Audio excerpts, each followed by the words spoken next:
Tao, you were asking some great questions, and in particular, you asked for a couple definitions. And we talked in the last video about the definition of a Buddhist. We haven't really talked about the definition of an awakened being that we call a Buddha. So I thought maybe I should start by talking a little bit about the Tibetan word for Buddha and what it means. And the word is Sanjay. And Sanjay is, as in most Tibetan words, is composed of two parts, Sang and Jay. And the Sang means to be cleansed or purified. And the Jay means to be fully expressed or opened. So what does that mean? Why did the Tibetans take the word Buddha from the Sanskrit, which has the meaning of to be awakened, and they translated it as this other kind of word, Sanjay? So the understanding is that a Buddha is somebody who has purified themselves of everything that's a hindrance, everything that's ill-conceived or misconceived or misunderstood. So, in other words, confusion and misunderstanding and not understanding and really realizing the truth of that everything is in state of change and impermanent, that so an unenlightened being feels and experiences the world as being solid. Thoughts are solid. That's why they have the ability to mess with us, to jerk us around, to influence us, to color our experience and actually give us emotional responses to things, happy and sad and worried and frustrated and jealous or feeling a sense of pride, all those kinds of things. Those things are gone in an enlightened being. They don't have, let's say, pride, jealousy, anger, reactivity, those kinds of things. A Buddha is someone who over, let's say, many lifetimes has done their practice, and he or she has realized that those things are illusory, that they're not even really happening, that they are, what would we say? They are mistakes. They're mistakes. Now, of course, we believe, us unenlightened beings, believe our mistakes are real.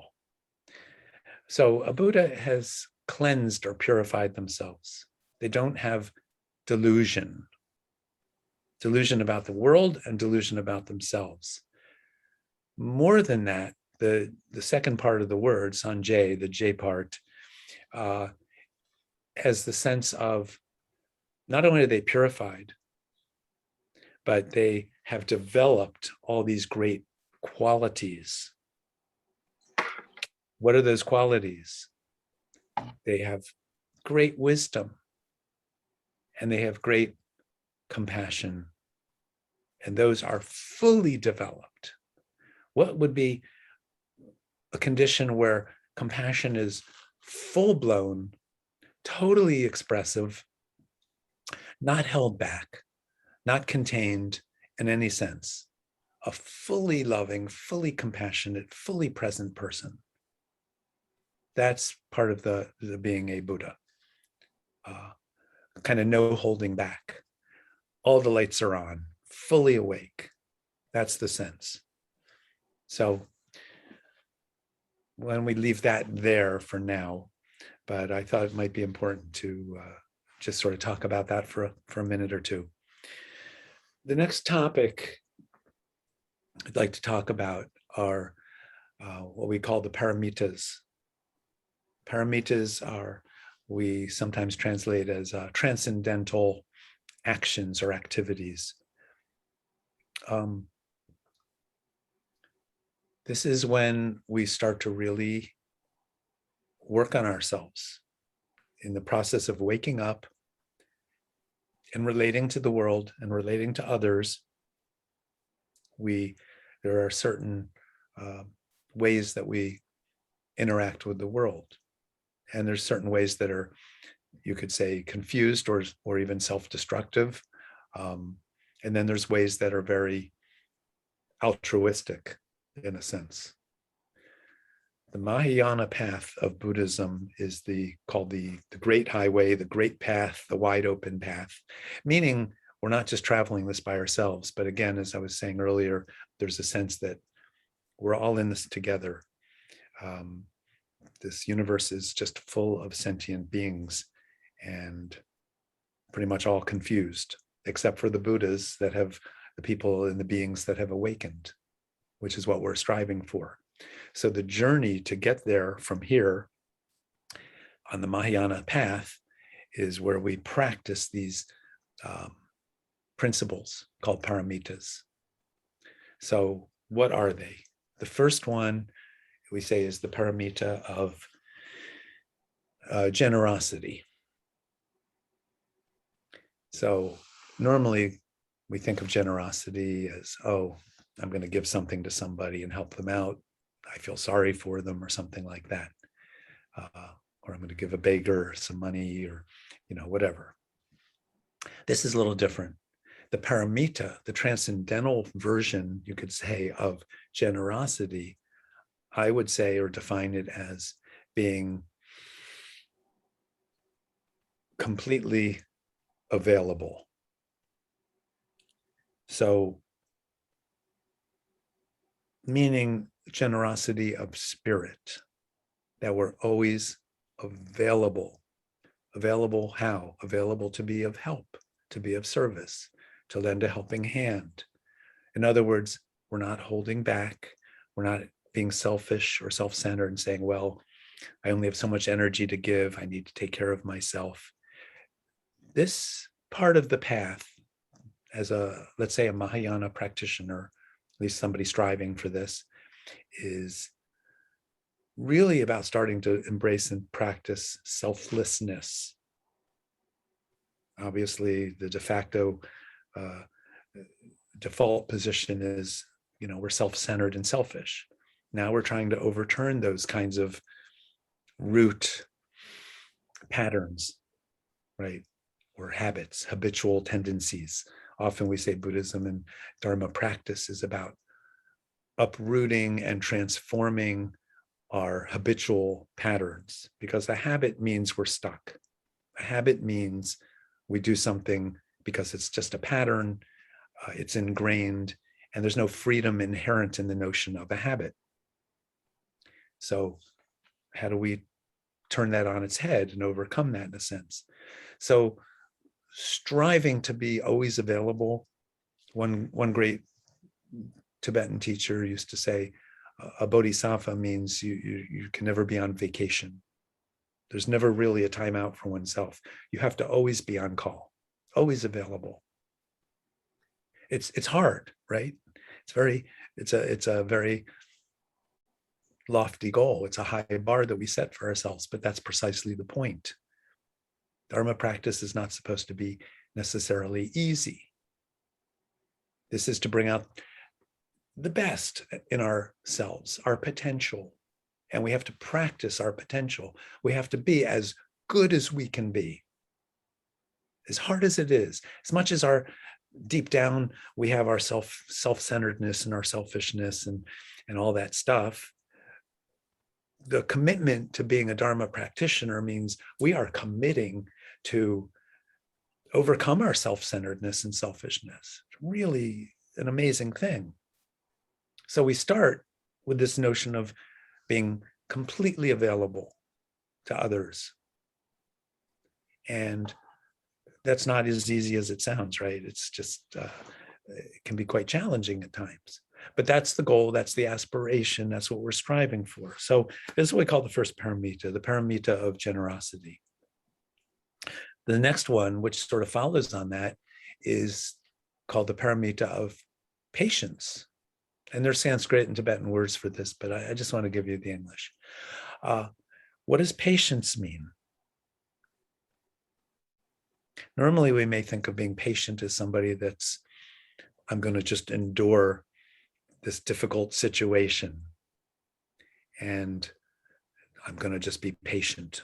I'm going to kind of grit my teeth and tough it out, you know. But the paramita, the transcendental version, the sort of dharmic version of patience, I think of it as having no expectations. If you have no expectations, you're fully present. That's real patience. So to practice having no expectations, not so easy, but that's actually the journey that we're embarking on. I'm going to be always available for beings. I'm going to practice and learn to have no expectations. So I don't have to be patient. I don't have to endure things. I don't have to be disappointed.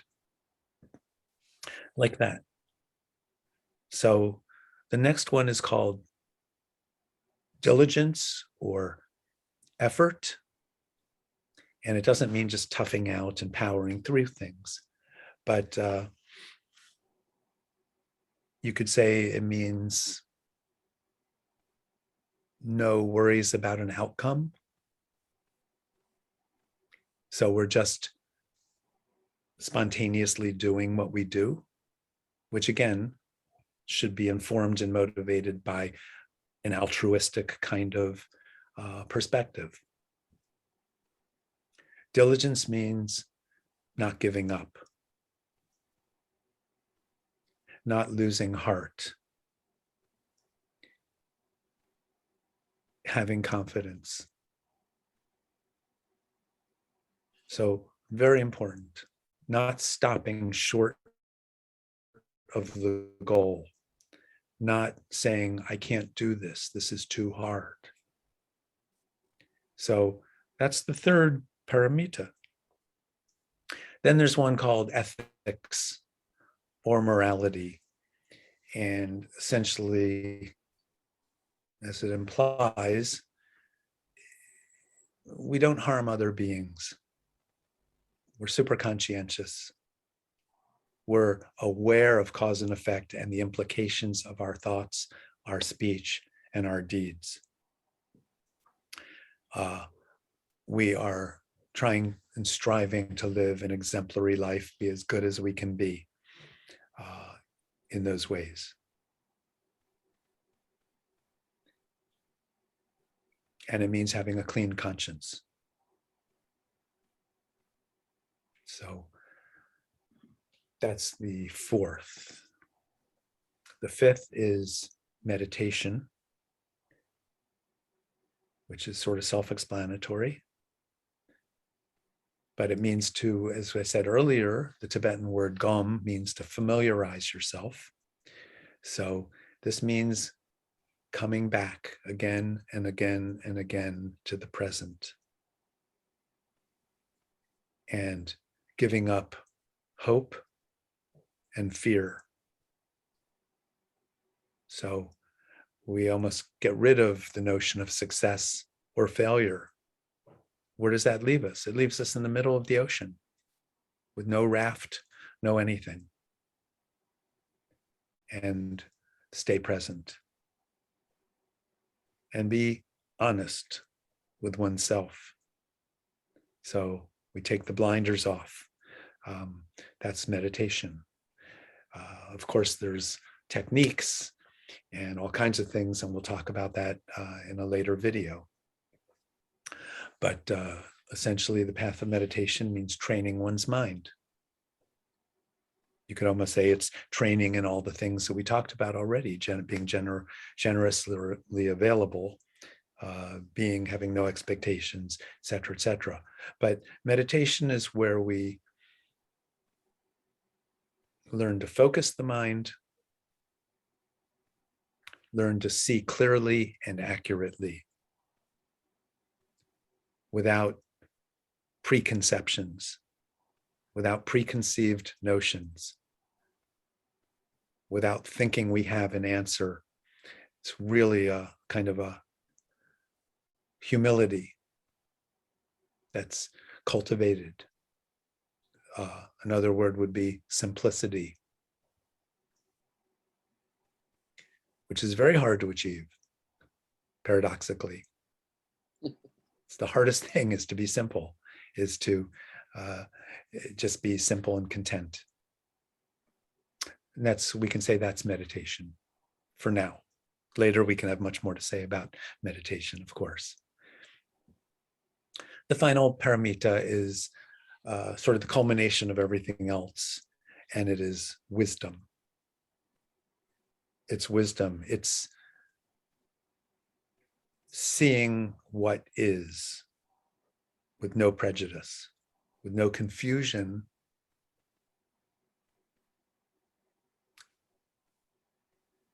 It's understanding the nature of all things, which again, we can talk about in a future video. This is sort of getting more into almost Buddhist philosophy, but it's experiential. Wisdom is the outcome of meditation. It's not the outcome of study necessarily, or knowledge, as we were talking earlier. It's the outcome. Wisdom comes from meditation, because wisdom is experiential. So again, so much to be said about the path of developing true wisdom, true insight, but it's self-awareness and it's self-affirming. So we know when we're achieving that, in a sense. It's obvious. It creates confidence because we know what we know. So those are the paramitas. This is what we call the path of the Bodhisattva. The Bodhisattva is a being who is on the, let's say, path of Dharma to serve and help others by accomplishing one's own welfare, meaning one's own awakening. So this is what we call the Mahayana path.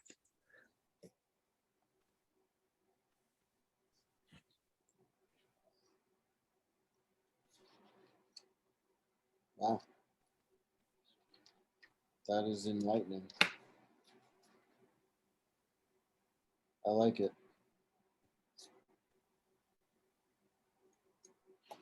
Mahayana path. The path of the Bodhisattva. Yes. And those are, the path of the Bodhisattva is interchangeable with the Mahayana path? Yes. Okay. Yes. Sometimes called the Bodhisattva yana. Mahayana. Yana is simply a Sanskrit word that means path or road or highway, or it's the journey we take. It's the trajectory. Yeah. I'm glad we're doing this. This is really interesting, cool stuff. It is.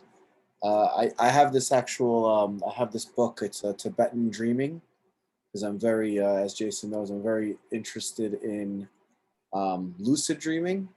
Mm-hmm. And they somehow connect, I guess, yoga dreaming is similar to lucid dreaming, or has a lot of the same qualities. And learning a lot of this, I think, is actually good that I waited on reading that book. I started reading it, but I put it aside. But coming back to it later will be, I think, good after learning a lot of this stuff. Good. There's a sense that this is a path, and a path has a beginning, a middle, and end. There's a journey.